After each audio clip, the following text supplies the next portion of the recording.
My name is Tyler. I live in a quiet suburb just outside of Portland, Oregon. For the past 7 years, I've lived what most would call a decent life. I work as a senior logistics manager for a regional supply company, nothing glamorous, but stable. I've got a small group of close friends, a modest two-story home, and what I thought was a solid marriage to my wife, Natalie. We met in college. She was studying architecture, always sketching things on napkins and in the margins of her textbooks.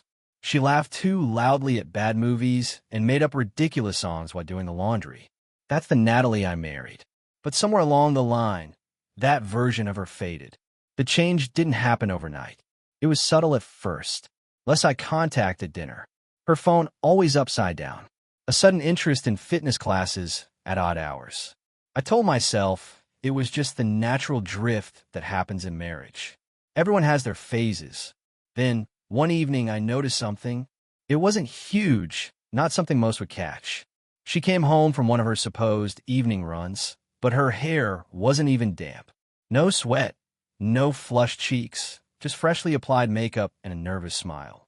"Natalie," I asked, keeping my voice calm, "did you go for a run?" She hesitated a second too long. "Yeah," she said, "I went with Cassie." "You remember her, right?" "I remember Cassie. She moved to Texas 6 months ago." I didn't say anything then. I didn't want to believe what my gut was telling me. But that was the first crack. A week later, she was in the shower when her phone buzzed on the nightstand. Normally, I wouldn't check her phone, but something about the message preview stopped me cold. It read, "Last night was amazing. Same time next week." I didn't touch the phone, didn't open it, didn't need to. That one sentence shattered whatever illusions I was clinging to. When she came out of the shower, I didn't confront her. I couldn't. My heart was pounding too loud. I just sat there on the bed, staring at the floor, while she casually got dressed like everything was normal. I started watching her after that. Not like a creep, not obsessively, but closely. I noticed she never touched me anymore unless I initiated it, and even then, it felt like she was flinching away. She used to ask me how work was. Now, I was lucky to get a nod. She never smiled at me the way she used to. She never looked at me with warmth. Just distance. Cold, quiet distance. The worst part was the guilt. Not hers. Mine. Because even though I hadn't done anything wrong, I felt like I was the one who failed. Like I wasn't enough. Like maybe if I worked out more, made more money, cracked more jokes, maybe she wouldn't have drifted. I became obsessed with fixing things. I bought her flowers, made her favorite pasta, booked a weekend getaway to the coast. But she always had excuses, deadlines, meetings, migraines. The woman I loved was slipping away, and I didn't know how to stop it. Then came the night everything changed. It was a Thursday. I came home late from work. The house was dark. Natalie wasn't there. I called her. No answer. I texted. No response. At first, I thought maybe she'd gone to her sister's. But then I saw her car in the driveway. I walked into the house. Something was off. Her purse was gone, but her phone was sitting on the kitchen counter, unlocked. Curiosity got the better of me. I opened her messages. There were dozens of texts, some deleted, some still there, from a man named E. I scrolled back weeks, months. Flirtation, plans, photos, private jokes. One thread said, "Don't worry, he suspects nothing." I couldn't breathe. The worst part? She had nicknamed him Escape. I dropped the phone. I wanted to scream, throw something, break a window. Instead, I just sat down on the kitchen floor and stared into the darkness, my whole body numb. That night, she walked in around midnight. She didn't see me sitting in the shadows. She went straight to the kitchen, opened the fridge, and poured a glass of wine. She looked happy, relaxed, and then she froze when she saw me. "Jesus, Tyler," she gasped. "You scared me." I stood up slowly. "Where were you?" "Out. With Laura." I nodded. "So, escape?" Her expression didn't change. Not even a flicker of shame. Instead, she rolled her eyes and took a long sip of wine. "You read my messages? After everything, that's what you're upset about." She didn't answer. That's when I said it. One word. "What?" She stared at me, and something broke in her. Not a good way. Not with regret or apology. She laughed. A sharp, bitter laugh. "Why?" she repeated. "Because I'm tired of pretending. Because you bore me, Tyler. You live in schedules and spreadsheets. You think flowers and weekend trips make up for the fact that we've been dead for years. Then she took off her wedding ring and threw it right in my face. I didn't even flinch. The metal clinked off my cheek and fell to the floor. She turned, walked past me like I was a ghost, and went upstairs. I stood there alone, blood ringing in my ears. That night, I didn't sleep. I sat on the edge of the bed until sunrise, staring at the spot on the floor where her ring landed. I left it there. I wanted to see how long she'd let it stay. Days passed. She never picked it up. I think that was her message, that this was over, that she was done. But she didn't move out. No separation talks. No divorce papers. Just distance. Two strangers playing house under the same roof.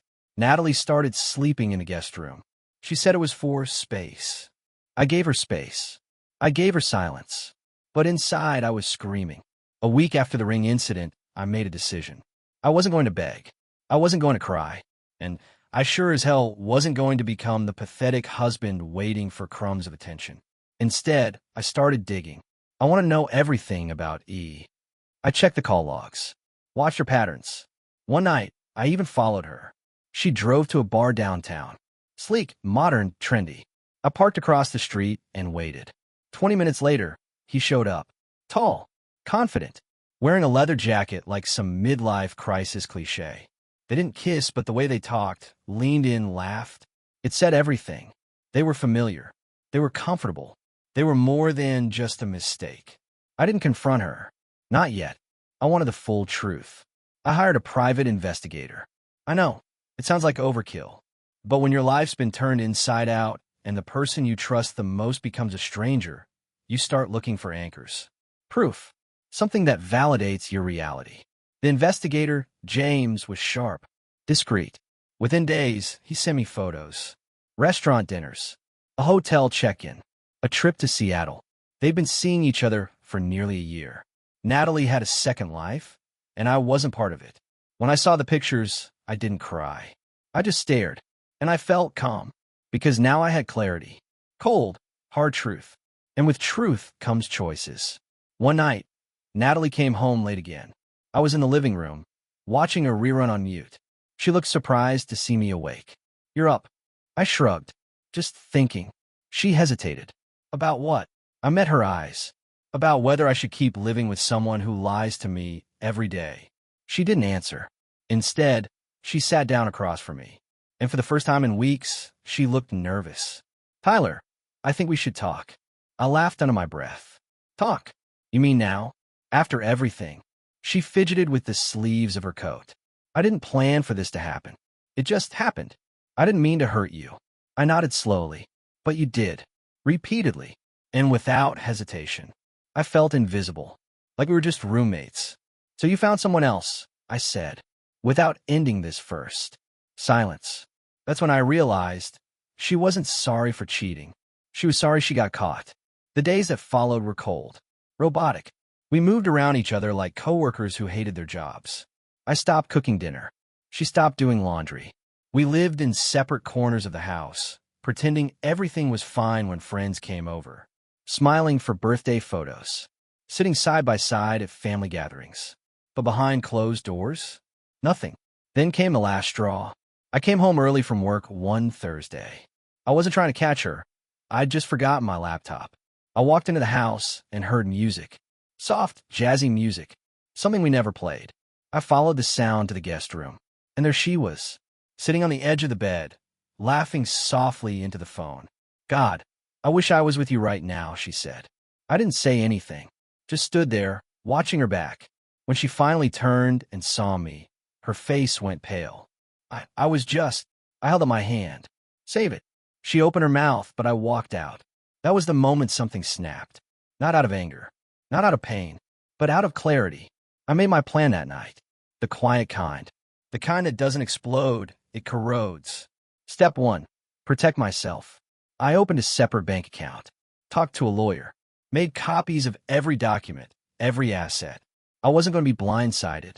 Step 2. The prenup. We signed one before marriage. She insisted on it. Her father was a lawyer and warned her about protecting her designs, her potential future firm. But the document had a clause, an infidelity clause.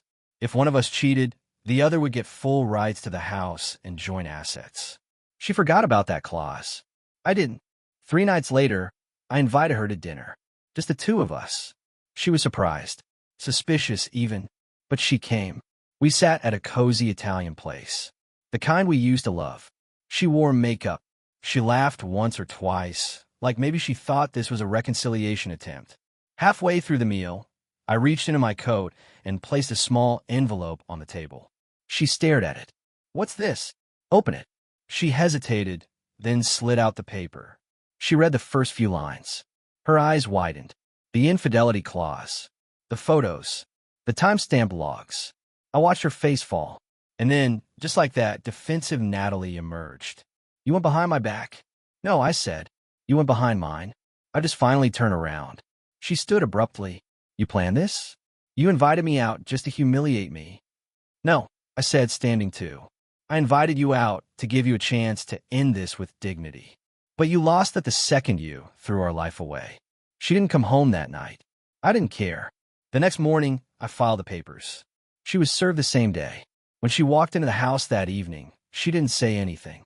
She looked like she'd aged 10 years in one day. I was sitting in the living room again. She dropped the divorce papers on the coffee table. Then, without a word, she picked up her wedding ring from the kitchen floor, the same place she'd left it weeks ago. She held it in her palm for a long time. "I never thought it would end like this," she whispered. "Neither did I said. And I meant it. Because this wasn't just an ending. It was the beginning of the reckoning. After I filed the papers, everything changed. Not in some dramatic movie moment way. No one screamed. No one threw plates. It was quieter than that. More brutal. Natalie tried to pretend at first. She kept up the mask, like maybe if she stayed calm, I backed down. Maybe she thought I'd come crawling back. I'd still be the husband who once begged her to talk to me. But that man was gone. And now, she was just a stranger sleeping down the hall. The silence between us grew louder every day. Every minute felt like a negotiation.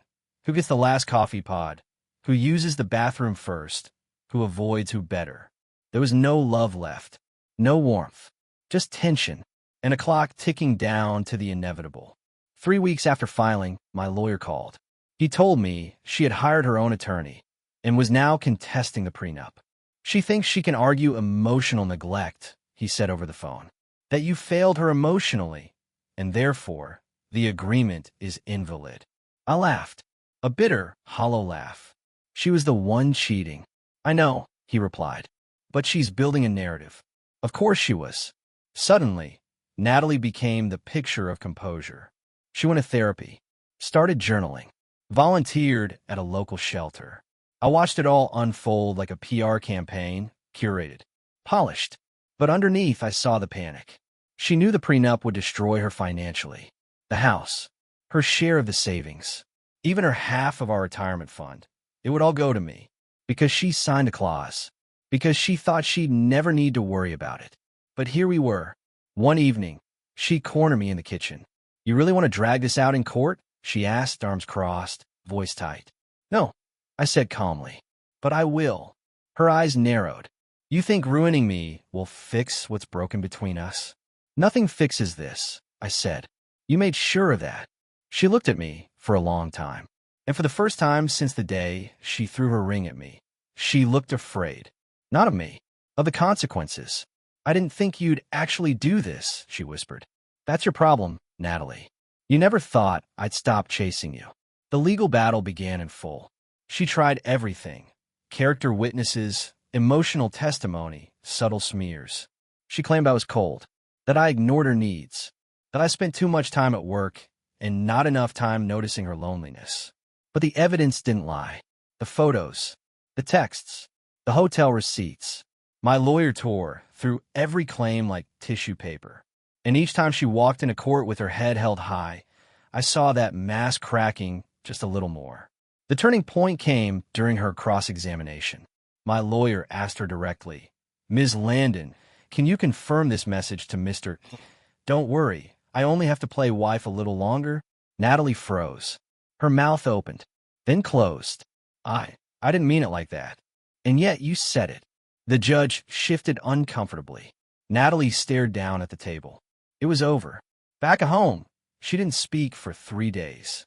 Then one night, I came home from work and found her waiting in the living room. No makeup, no pretense. Just her, the real her. I lost, she said softly. No, I replied. You made choices. This is just what they cost. She nodded slowly. Then she asked something I didn't expect. Do you still hate me? I didn't answer right away. I don't hate you, Natalie, I finally said. But I can't ever trust you again. Tears welled in her eyes, but she didn't let them fall. Do you think I was always this selfish? She asked. No, I said honestly. But somewhere along the way, you stopped choosing us. And that's when everything broke. She looked down at her hands. I lost more than money, didn't I? Yeah, I said quietly. You lost me. The next morning, she moved out. No fanfare, no goodbye hugs. Just a duffel bag, a few boxes, and silence. She stood at the door for a moment, like she wanted to say something. Maybe apologize. Maybe fight. But she didn't. She just walked out. And just like that, the house was mine. But it didn't feel like a victory. It felt like a funeral. I spent the next few weeks rebuilding. Not the house, me. I started seeing a therapist. Took a trip by myself for the first time in years. I reconnected with old friends, began working out again, eating better, sleeping without anxiety, chewing holes in my chest.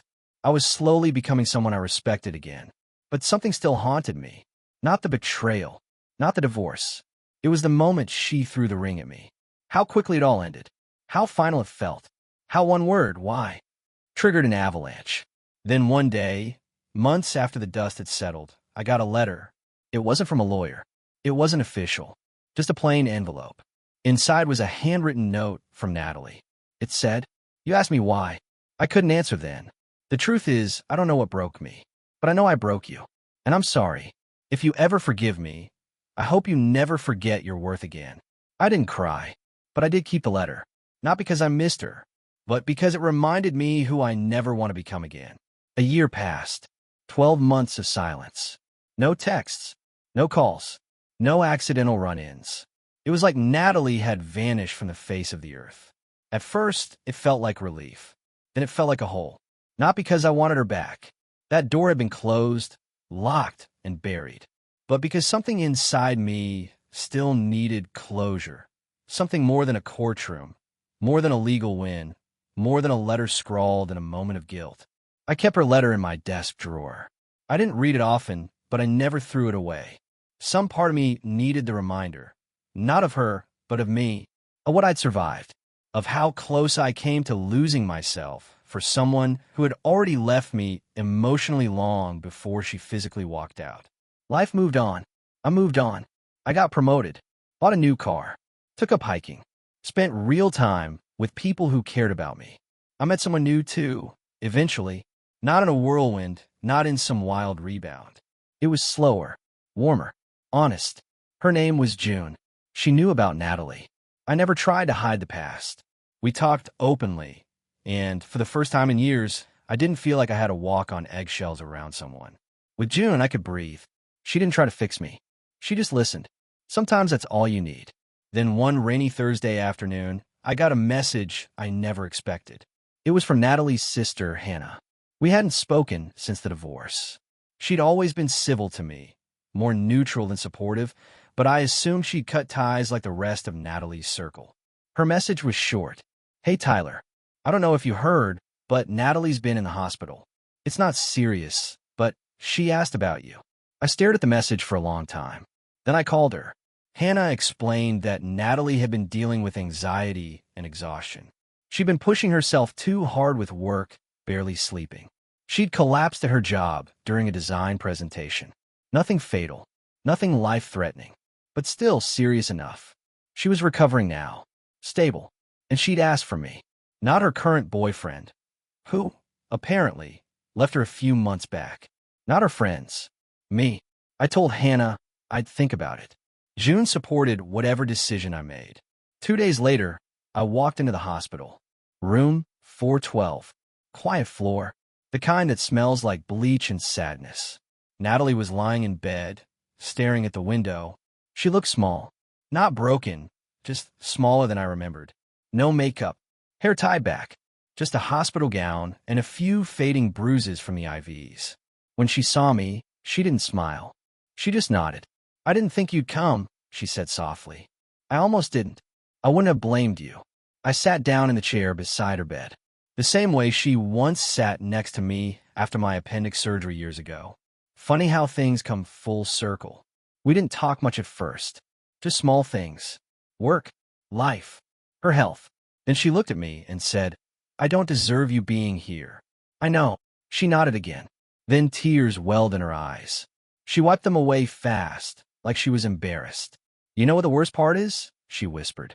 "I thought I was chasing happiness, freedom, something more exciting. But all I did was run from myself. I broke something pure, and I haven't been whole since." I stayed quiet. "I kept thinking of the last word you said to me before I threw the ring," she continued. "Just why? You weren't even angry. You were just hurt. And I couldn't handle that." Her voice cracked. "I wish I could go back. Not to change the outcome, but just to choose a better version of myself." I stood slowly. I wasn't sure what to say.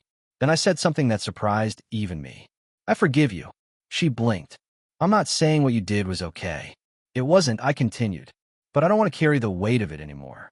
And I don't want you to either." She covered her face with her hands. "I'm sorry, Tyler. I really am. I believe you," I said. "But I'm not here to fix you.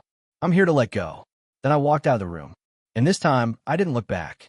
I told June about the visit that night. She asked, "Do you feel lighter now?"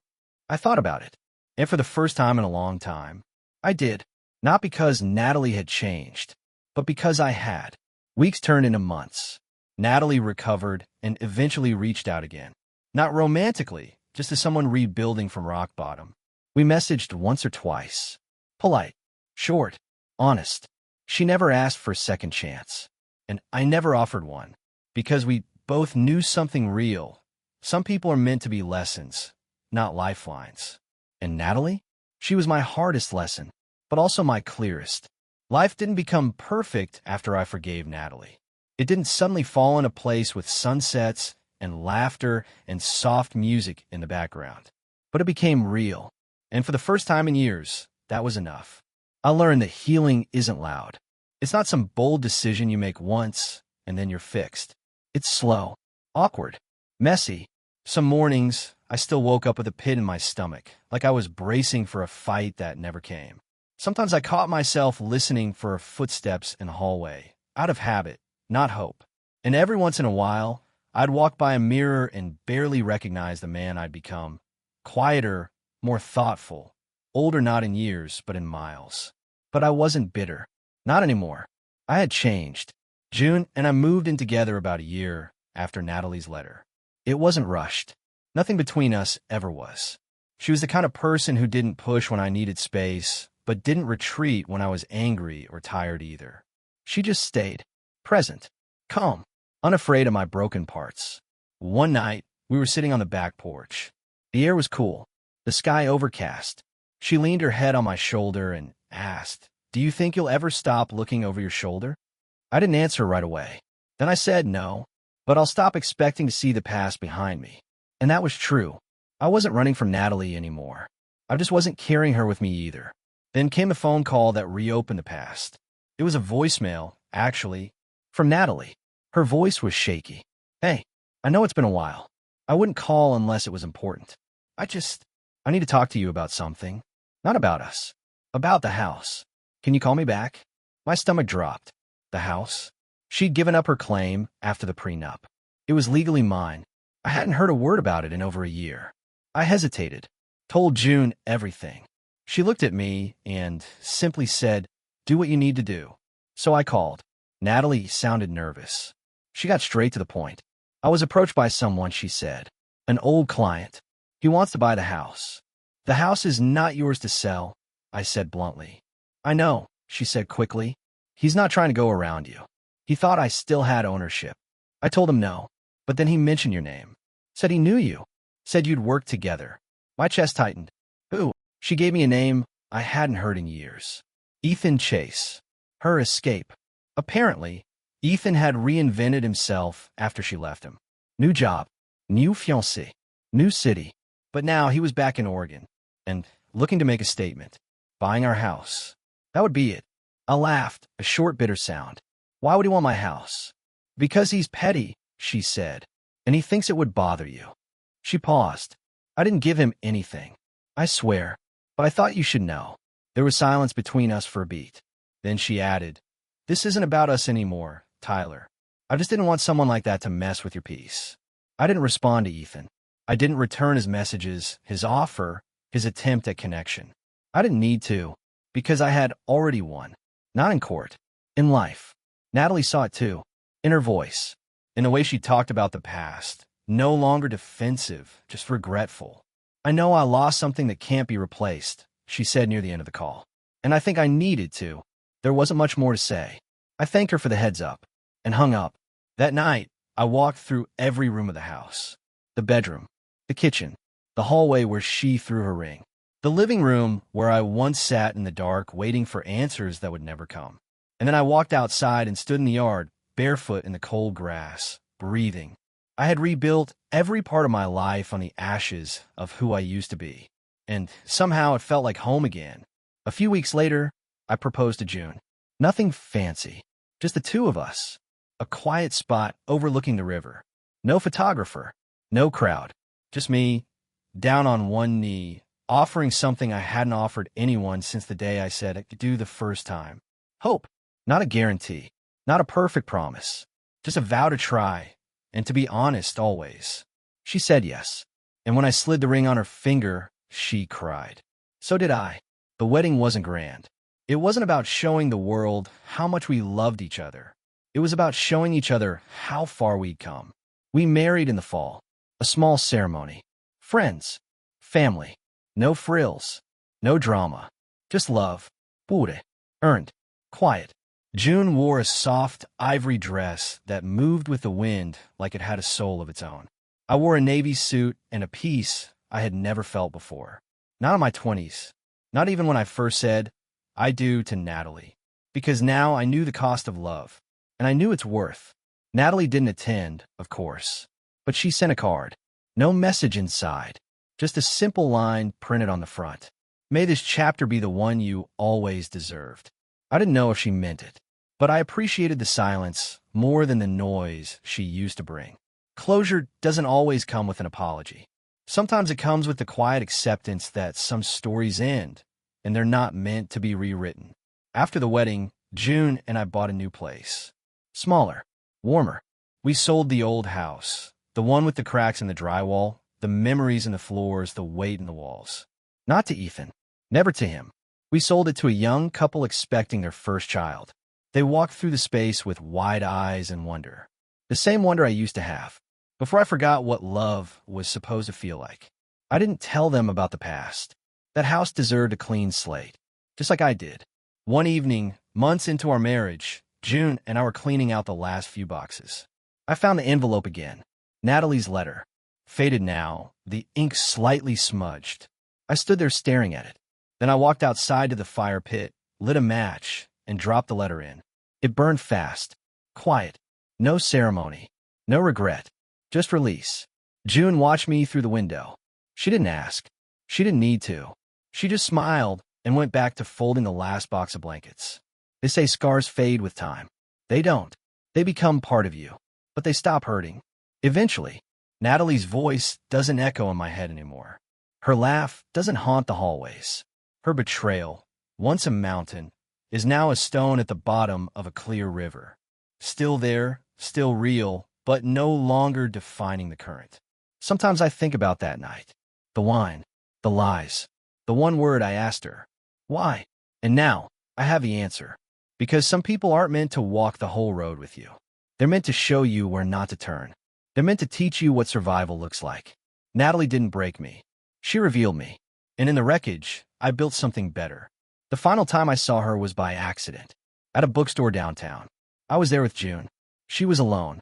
We locked eyes for a brief moment.